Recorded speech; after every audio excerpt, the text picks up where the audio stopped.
নমস্কাৰ বন্ধুসকল, কি খবৰ? আশা কৰোঁ আপোনালোক সকলো ভালে আছে আৰু আপোনালোক সকলোকে মোৰ এটি নতুন ভিডিঅ'লৈ স্বাগতম জনাইছোঁ। আজি আহিছোঁ গণেশ মন্দিৰ। আপোনালোকে চাই থাকক ভিডিঅ'টি, অকণো স্কিপ নকৰিব, সম্পূৰ্ণৰূপে আপোনালোককো দেখাব চেষ্টা কৰিম। বৰ্তমান পালোহি মন্দিৰটো দূৰৰ পৰা ইমান ধুনীয়া লাগিছে, ওচৰত চাগে আৰু ভাল লাগিব। আৰু মন্দিৰটোৰ নিচেই ওচৰতে এটা জিৰণি কোঠা আছে আৰু জিৰণি কোঠাটোৰ তলতে আছে এখন নদীখন জিৰণি কোঠাটোৰ ওচৰেদি বৈ গৈছে আৰু ৰাস্তা ইটো পাৰে আছে মন্দিৰ। আৰু এটা কথা আপোনালোকে মন কৰিব, লগৰ লগত আপোনালোকে বেলেগত ফুৰিব যোৱাতকৈ কিছুমান মন্দিৰত দৰ্শন কৰিবচোন, মনটো বহুত ভাল লাগে। বেলেগত টাইম পাছ কৰাতকৈ অলপ ভগৱানৰ নাম লওক বা ভগৱানৰ মন্দিৰ দৰ্শন দিয়ক, বহুতেই ভাল লাগে। এইটো হৈছে শনি মন্দিৰটো কমপ্লিট হোৱা নাই, বনাই আছে।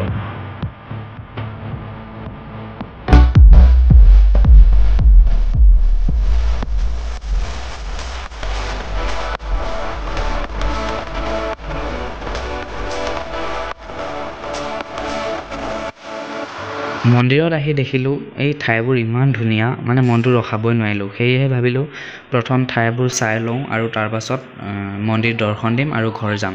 সেয়ে আহিলোঁ নদীৰ পাৰলৈ। নদীৰ পাৰত আহি এনেকুৱা এটা ফিল আহিছে, বুজাব নোৱাৰোঁ, ইমান ধুনীয়া এটা পৰিৱেশ। আপোনালোকেও আহিবচোন, বহুত ভাল লাগে। আৰু ইয়াত যদি কোনোবাই কিবা ভিডিঅ' চং বনাব বিচাৰে, ইয়াত কিন্তু এটা শ্বুটিঙৰ কাৰণে লোকেশ্যন বেষ্ট। আপোনালোকে আহি চাব, আহিলে গম পাব।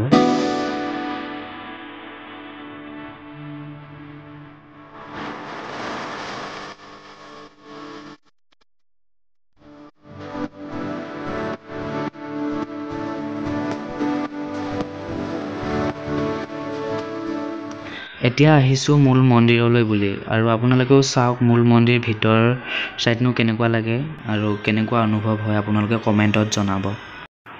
মন্দিৰৰ ওপৰত আহি আৰু বেছিয়ে ভাল লাগিছে, কিয় মন্দিৰৰ ওপৰৰ পৰা গোটেইবোৰ পৰিৱেশ স্পষ্টকৈ দেখা পোৱা যায়। এই নদীখনো সম্পূৰ্ণৰূপে দেখা পোৱা গৈছে।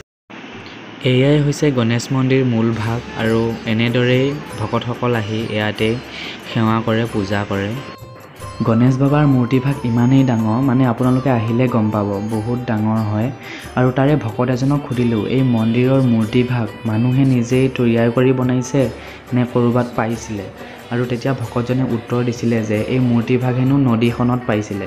বানপানী আহোঁতে নাৱৰীয়াই নাও বাই গ'লেও মানে নাওখনত লগাই দিছিলে, আৰু মানুহে সাঁতুৰি মাছ ধৰিব গ'লেও বা জাল চাল পাতিব গ'লেও মানে তেতিয়া সেই মানুহক গাটোকে টাচ কৰি দিছিলে, নহ'লে কাপোৰতে লগাই দিছিলে।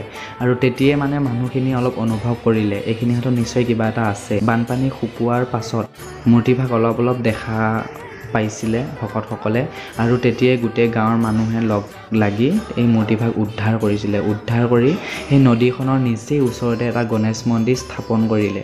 গণেশ মন্দিৰভাগ স্থাপন কৰি এই মূৰ্তিভাগকো তাতে ৰখালে, আৰু তেতিয়াৰ পৰাই এই নদীখনৰ নিচেই কাষৰতে গণেশ মন্দিৰ ৰূপে চিনাক্ত হৈ পৰিলে।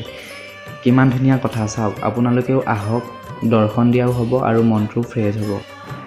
আমি মন্দিৰত চাকি বন্তি দিলোঁ, আমি অলপ জিৰণি ল'লোঁ, আৰু তেনেতে দেখিলোঁ কেইটামান বান্দৰ, আৰু বান্দৰকেইটাই কিবা খাই আছে। আমিও ভাবিলোঁ আৰু যদি আমি কিবা প্ৰসাদ দিব পাৰোঁ ভাল লাগিব মনটো। সেয়ে দোকানখনতে গ'লোঁ, আধা থোক আছিলে, সেই গোটেই আধা থোককে কিনি আনিলোঁ। সেই বান্দৰকেইটাক আমি অলপ বিলাই দিলোঁ। মনটো ইমান ভাল লাগিছে, বান্দৰকেইটা ওচৰ পাইছেহি। আৰু এনেদৰে দিব পাৰিলেতো মনটো ভালেই লাগে, কাৰণ ভগৱানে সাক্ষাৎ দেখা নিদিলেও এনেধৰণে কিছুমান ৰূপ লৈ পেলাইও ভগৱানে প্ৰমাণ চাব পাৰে। আপোনালোকেও ক'ৰবাত মন্দিৰত দৰ্শন দিলে ভকতক কিছুমান বস্তু বিলাব, আৰু মন্দিৰৰ ওচৰতে কিছুমান অসহায় মানুহে সহায় বিচাৰে, আপোনালোকে চাবচোন, সেই অসহায় মানুহক অলপ সহায় কৰিব চেষ্টা কৰিব। ভিডিঅ'টি চাই কেনেকুৱা লাগিল আপোনালোকে কমেণ্টত জনাব। ভিডিঅ'টি ইমানেই আছিলে। যদি ভিডিঅ'টি চাই ভাল লাগিলে লাইক, কমেণ্ট, শ্বেয়াৰ আৰু লগতে ছাবস্ক্ৰাইব কৰিব নাপাহৰিব। তেনেহ'লে আজিলৈ বাই বাই।